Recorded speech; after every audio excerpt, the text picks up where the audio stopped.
Rediscovering Gita for the Modern World by Shrikant Soman. Based on essays on Gita by Sri Aurobindo.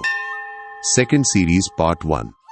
The Synthesis of Works, Love and Knowledge. Chapter 1 of second series, The Two Natures. Continued from the previous episode 92, From Ego to the Immutable Self, The Path to Freedom.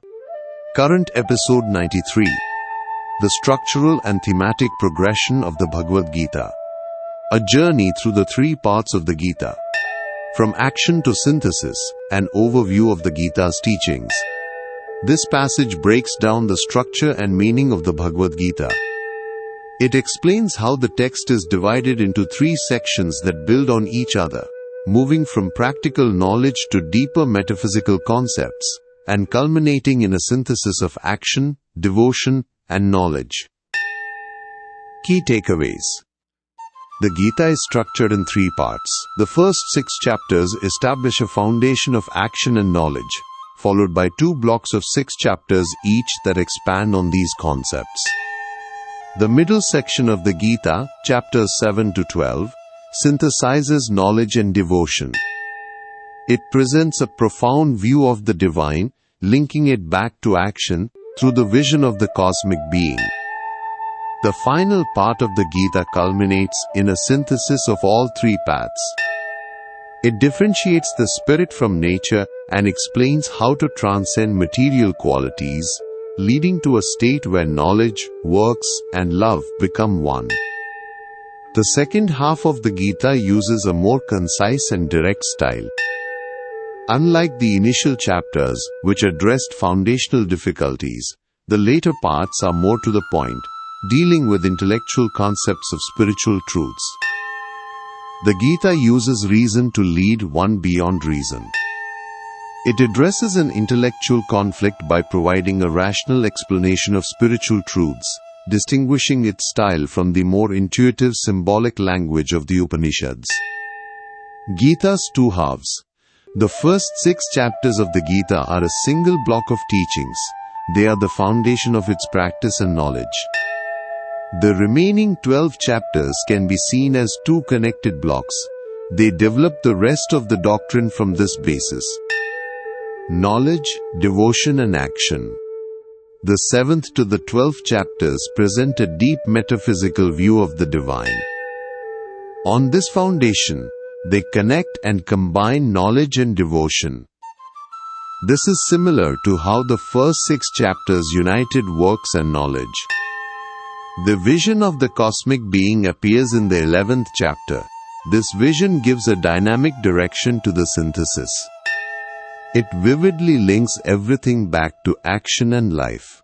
Thus, the entire discussion returns to Arjuna's original question. The whole cycle of teaching is completed. The final culmination. Afterward, the Gita proceeds to differentiate the Purusha, spirit, and Prakriti nature. It then explains the action of the gunas, qualities. It shows how to rise beyond these qualities.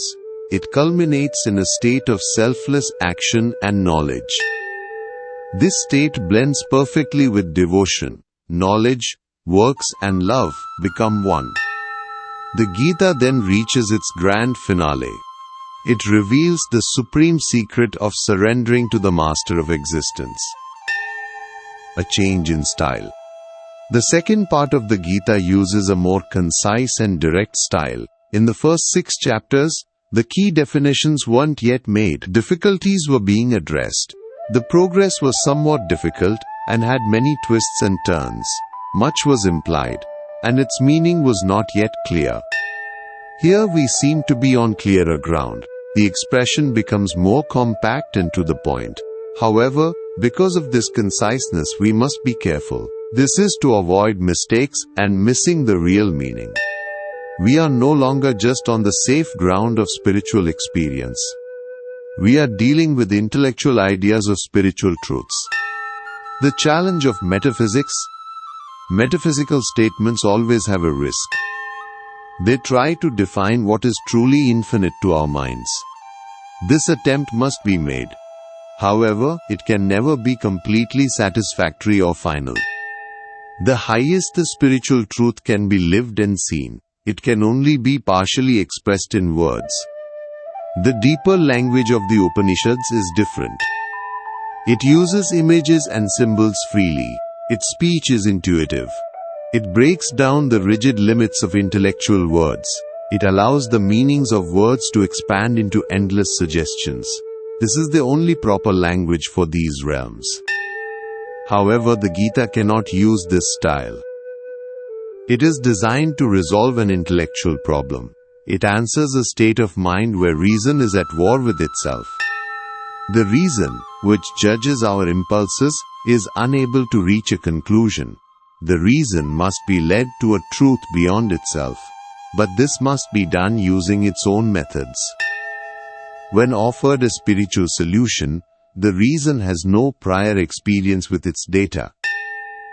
It can only accept this solution if it is satisfied with an intellectual explanation of the truths upon which it is based.